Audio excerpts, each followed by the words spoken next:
Primeira coisa que eu fiz, revisão dos números financeiros. Gente, eu fui a fundo nos meus números financeiros.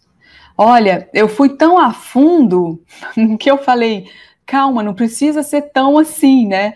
Porque eu comecei a pegar coisas de 2015 para analisar, para ver linha por linha, o que estava acontecendo, qual era o que tinha impactado de uma ação para o outro. E aí eu até falei, não, basta eu pegar 2 anos para trás e tal, e fazer uma comparação. Eu sei que eu descrevi todas as minhas receitas, eu descrevi por tipo de produto, né? No meu caso lá, eu vendo escritórios compartilhados, eu vendo escritórios privativos, eu vendo sala de reunião, eu vendo escritório virtual, né? E tudo isso eu peguei e descrevi o que eu tinha de receita em mãos e especifiquei receita de quê? Né? Então, teve algumas receitas, por exemplo, a gente faturava cerca de 10 mil reais com auditório. Essa foi uma receita que eu falei, perdeu, né? Não vou ter mais.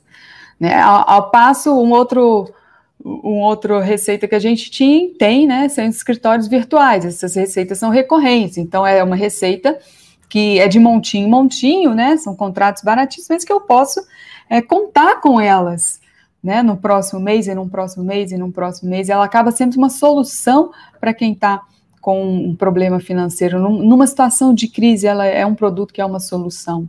Né? Então, eu comecei a enxergar essas receitas e eu comecei a ver que, puxa vida, tinha receitas ali que nem eu tinha tanto esclarecimento do impacto que elas faziam em mim, no meu negócio. Né? E fui descrevendo. No próximo slide eu vou mostrar aonde que eu cheguei, mas eu descrevi também todas as minhas despesas. E aí, menina, foi um negócio que até eu fiquei, chegou uma hora também que eu falei, calma, não pode ser assim, porque eu comecei a descrever, eu comecei a contar os cafezinhos que eu fazia, que eu tinha no dia, e quantos cafezinhos eu emitia, meu negócio não é cafeteria, né? Quantos cafezinhos que eu emitia, quanto que isso custava para mim, onde que eu podia reduzir custo, né? Eu fui descrevendo todas as despesas, como que era, eu peguei contrato por contrato, e olha, minha empresa tem 11 anos, então tem contratos lá que está desde o início, o meu PABX desde o início é o mesmo, né? A internet desde o início é o mesmo, tem contratos de manutenção que são os mesmos até hoje, né? Enfim, e eu peguei contrato por contrato, e isso foi muito rico, e eu aconselho você a ir a fundo na sua empresa, olhar os contratos que você tem. A minha empresa não é grande, tá, gente? Estou falando aqui, parece que a minha empresa pode ser até grande, não é grande.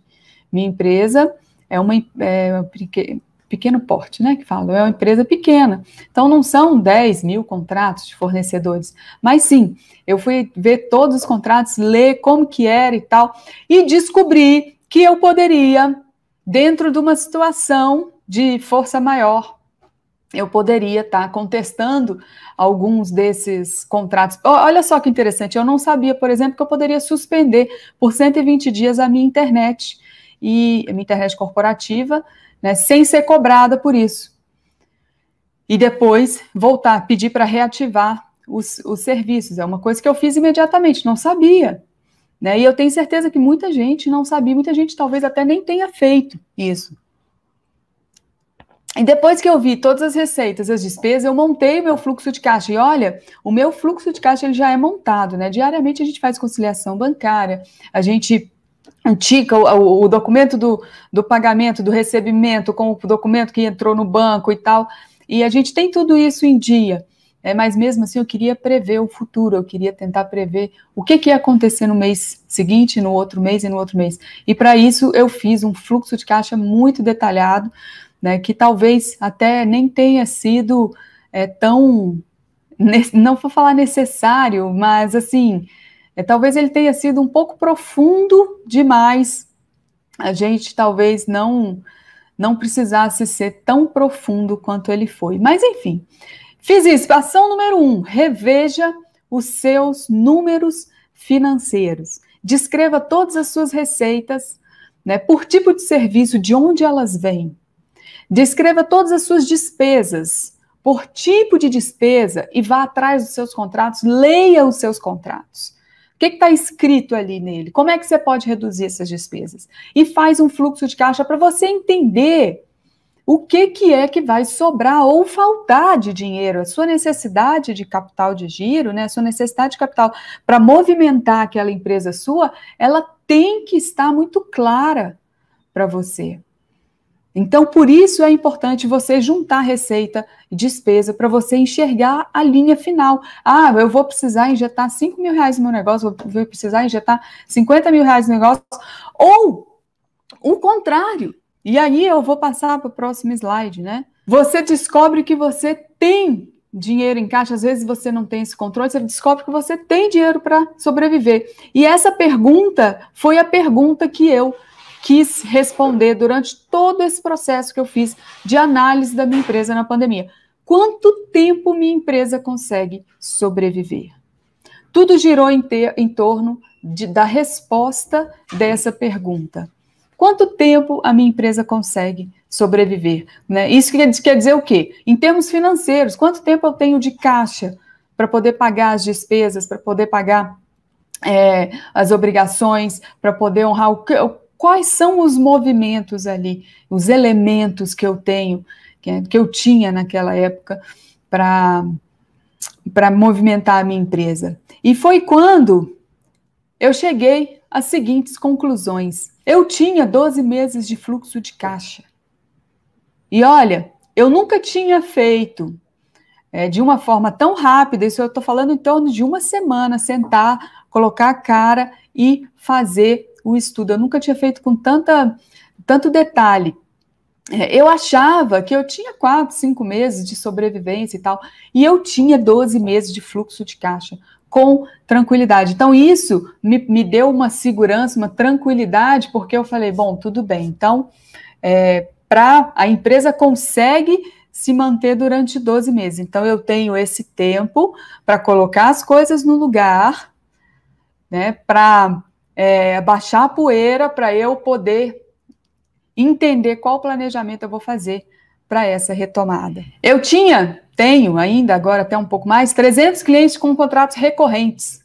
Né? Contratos recorrentes significa o quê? Todos os meses, igual o Netflix, sabe? Todos os meses as pessoas te pagam aquela quantia. Isso é uma forma que você tem de te dar tranquilidade e segurança para você saber que no mês seguinte você pode contar com aquela quantia que você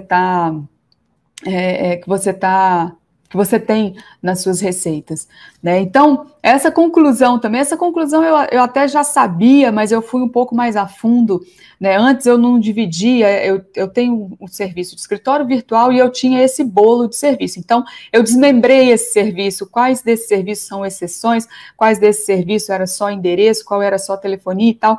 Eu fui desmembrando a minha análise para eu saber o tamanho do meu problema ali, da minha tranquilidade. E realmente eu tinha uma tranquilidade em relação a esses contratos, né? Outra conclusão que eu cheguei, eu tinha um único cliente que era responsável por 50% da receita total do meu coworking.